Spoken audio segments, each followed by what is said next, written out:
नमस्कार, बहुत स्वागत है आपका। मैं हूं आपके साथ ऋतु सिंह और आज इस वीडियो में बात करेंगे पीओके में जारी बवाल की। पाकिस्तान के कब्जे वाला कश्मीर गुस्से से उबल रहा है। रविवार को आयोजित भारी विरोध प्रदर्शन में हजारों लोगों ने शामिल होकर पाकिस्तान के खिलाफ नारेबाजी की। विरोध प्रदर्शन के दौरान पुलिस ने फायरिंग की, जिसमें एक व्यक्ति की मौत की खबर है, तो वहीं कई लोग घायल बताए जा रहे हैं। इसी बीच विरोध प्रदर्शन की अगुवाई कर रही जम्मू कश्मीर ज्वाइंट अवामी एक्शन कमेटी यानी कि JKAAC ने पाकिस्तान सरकार को 48 घंटे का अल्टीमेटम दिया है। प्रदर्शनकारी नेताओं ने भारत से मदद की अपील की है।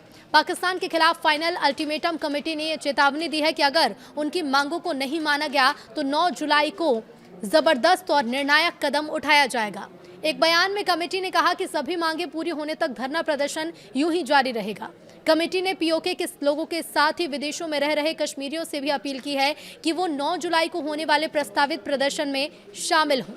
कमेटी ने पीओके के लोगों से आर पार की लड़ाई के लिए तैयार रहने का आह्वान किया और इसे पूरे इलाके का आंदोलन बताया।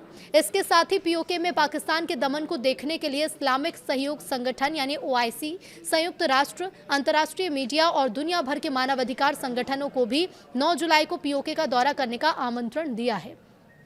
प्रदर्शनकारी नेताओं ने पाकिस्तान पर पीओके के लोगों का दमन करने और नागरिकों की हत्या का आरोप लगाया। मारे गए लोगों को श्रद्धांजलि देते हुए कमेटी ने कहा कि उन्होंने मौत को चुना, लेकिन कभी भी जालिम और दमनकारी शासकों के सामने घुटने नहीं टेके। बयान में कहा गया कि अंतर्राष्ट्रीय समुदाय को इस स्थिति को देखना चाहिए। तो वहीं इसके पहले रविवार को भारी विरोध प्रदर्शन के दौरान ज्वाइंट एक्शन कमेटी ने भारत से सीधी मदद की अपील की। JAAC के नेता सरदार अमन ने भारत से गुहार लगाई कि वो पाकिस्तान के कब्जे वाले कश्मीर के लोगों को मानवीय आधार पर राशन और दवाइयां उपलब्ध कराएं। उन्होंने कहा कि पाकिस्तानी सेना की आर्थिक घेरेबंदी के चलते पीओके के लोग खाने पीने और दूसरे जरूरी सामान की किल्लत का सामना कर रहे हैं। प्रदर्शनकारी नेता ने लाइन ऑफ कंट्रोल को भी खोलने की मांग की। उन्होंने कहा कि हालात बिगड़ते हैं तो आम नागरिकों को भारत आने की इजाजत मिलनी चाहिए। अमन ने कहा कि अगर पाकिस्तान गोलीबारी करता है तो हमारे पास बॉर्डर पार करने का विकल्प है। पाकिस्तान को चेतावनी देते उन्होंने कहा कि अगर कोई सोचता है कि हम यहाँ फंसे हुए हैं तो हमारे पास रास्ता नहीं है, तो हम उन्हें रास्ता दिखाएंगे। हम सीजफायर लाइन की तरफ ही कदम बढ़ाएंगे। इसके साथ ही भारत से मानवीय आधार पर दखल देने की अपील भी की। पाकिस्तान के कब्जे वाले कश्मीर में एक प्रदर्शनकारी की मौत हो गई है और इसी बीच प्रदर्शनकारी LOC को बंद खोलने की मांग कर रहे हैं। प्रदर्शन के दौरान हालात बेहद तनावपूर्ण हो गए हैं जब हजारों लोग अवामी एक्शन कमेटी के बुलावे पर सड़कों पर उतर आए। लोग वहां लगी पाबंदियों को खत्म करने, मोबाइल इंटरनेट चालू करने, राशन दवाई की सप्लाई बहाल करने और अपने गिरफ्तार नेताओं को रिहा करने की मांग कर रहे थे।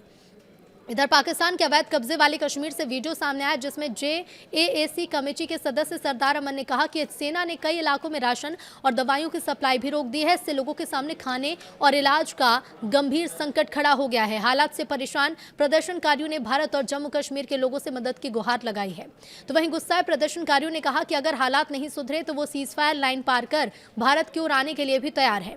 प्रदर्शनकारियों ने पाकिस्तानी प्रशासक को चेतावनी दी है कि अगर उनके शांतिपूर्ण प्रदर्शन का जवाब गोलियों से दिया गया तो वो पीछे नहीं हटेंगे। ये विरोध प्रदर्शन तब और ज्यादा उग्र हो गया जब अंबाह इलाके में पुलिस और प्रदर्शनकारियों के बीच हिंसक झड़प हो गई। भीड़ पर कठोर कार्रवाई करते हुए सुरक्षा बलों ने आंसू गैस के गोले छोड़े और गोलीबारी की। स्थानीय सूत्रों का कहना है कि इस फायरिंग में मोहम्मद याकूब नाम के एक व्यक्ति की मौत हुई और कई लोग गंभीर रूप से घायल हैं। तो वहीं डडियाल इलाके में प्रदर्शनकारियों का गुस्सा इस कदर फूट पड़ा कि उन्होंने सुरक्षा कर्मियों को पीछे हटने पर मजबूर कर दिया। पूरे इलाके को अपने नियंत्रण में ले लिया गया। इस बड़े आंदोलन की शुरुआत असल में 3 और 4 जुलाई को हुई थी। इसको जम्मू कश्मीर ज्वाइंट अवामी एक्शन कमेटी लीड कर रही थी। पाकिस्तानी सरकार ने संगठन पर एंटी टेररिज्म एक्ट के तहत प्रतिबंध भी लगा दिया था और इसके बाद सुरक्षा बलों ने बड़ी कार्रवाई शुरू की।